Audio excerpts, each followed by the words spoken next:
कपड़े धोने वाली बहू। शादी के पहले से ही विभा को कपड़े धोने का बड़ा शौक था।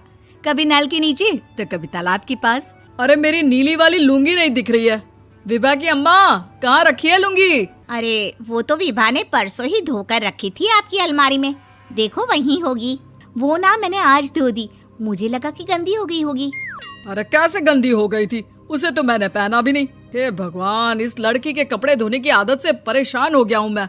जितना तो घर में राशन नहीं आता, उससे कहीं ज्यादा डिटर्जेंट पाउडर का खर्चा है। इसकी शादी करवा दो, शादी जाए अपने घर में ही करे काम, फिर चाहे घर के कपड़े धोने हो या पूरे गांव के।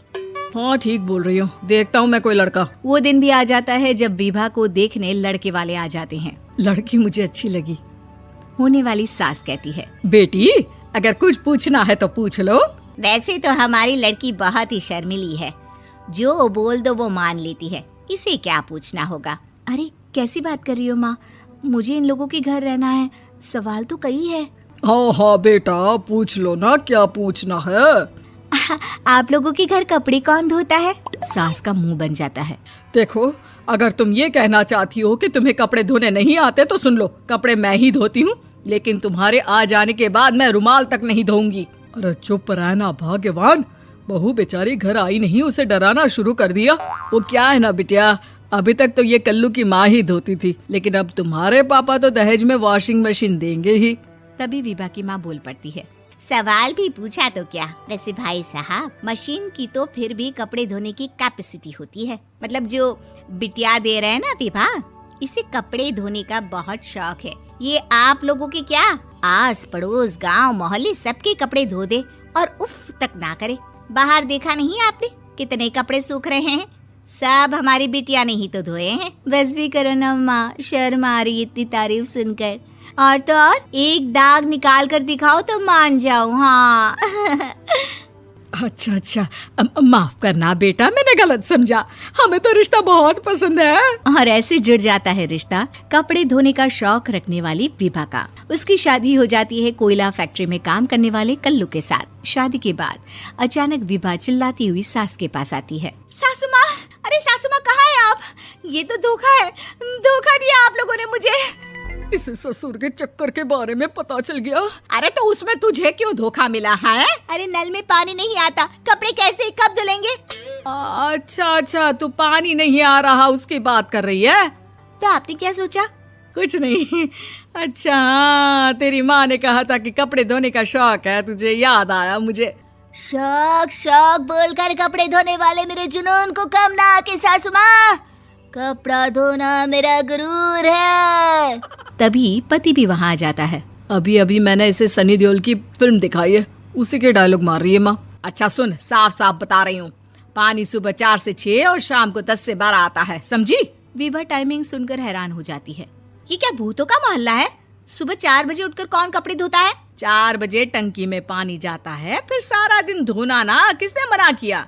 अरे कैसी बात कर रही हैं? 200 लीटर की टंकी में कितने कपड़े धो लूंगी मैं? सुबह ही उठ जाऊंगी मैं। अब क्या था, विभा सुबह 4 से लेकर रात के 12 बजे तक कपड़े ही धोती रहती। एक रोज सास पड़ोस से निकलकर कहीं जा रही होती है कि साथ वाली कहती है, हाँ कल्लू की माँ, जरा ये बताओ कि 2 साड़ी है, 2 ब्लाउज और एक पेटीकोट और एक नाड़े वाला लंबा कच्छा। हाँ तो? अरे तो क्या, कितना लोगी धुलाई ये बताओ। धोबन दिख रहे हैं हम क्या? हमारे पति सरकारी नौकरी से अभी रिटायर हुए हैं और बेटा सुपरवाइजर है कोयला फैक्ट्री में। धोबन समझ रखा है हमें? हाय रे कल्लू की अम्मा, माफ कर दो, वो तो मोहल्ले में यही सब बता रहे थे कि तुमने बहू को कपड़ा धुलवाने के काम में लगा दिया है। सास को पड़ोसन की बात सुनकर गुस्सा आ जाता है। वो घर पहुंचती है जहां घर के बाहर ही इतने सारे कपड़े सूख रहे होते हैं जितने कि किसी धोबन के घर पर। अरे ओ कल्लू की दुल्हन, बाहर निकल।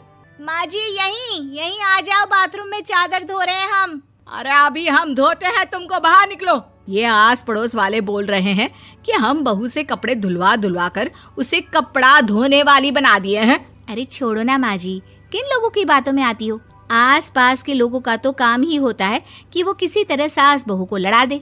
बहू सारे घर के कपड़े धोती है, ये क्या कम है? बोलिए। सास को भी लग जाता है कि वो बहू का ये सनकीपन नहीं छुड़वा सकती, इससे अच्छा है कि खुद ही चुप हो जाए। एक रोज सास और बहू मंदिर जाते हैं, जहाँ सास की साड़ी वहाँ खड़ी भीख मांगने वाली से मिलती है। माँ जी क्या बात है, आपकी साड़ी उस भिखारन से कितनी मिल रही है ना? हाँ हाँ, देखो तो दोनों की साड़ी मिल रही है। क्या बात है कल्लू की अम्मा, तुम खुद को तो अफसर की बीवी बताती हो और ऐसी सिंपल सी प्लेन साड़ी पहनकर घूमती हो। सिंपल और प्लेन नहीं है ये साड़ी। तो क्या सोने के धागे से फूल बने हैं? कुछ भी सासू माँ, कुछ भी। हाँ, बने थे इस साड़ी में सोने के धागे से फूल। मेरे पति लेकर आए थे मद्रास से स्पेशली मेरे लिए 10,000 की। ताहे भाई साहब इस भिखारन के लिए भी सेम टू सेम साड़ी लेकर आए होंगे 10,000 की। सास उस वक्त कुछ नहीं कहती, लेकिन बहू के साथ घर आती है और अलमारी से एल्बम निकाल कर लाती है। ये साड़ी देख रही है, ये वही साड़ी है जिसे मैंने अभी पहना था।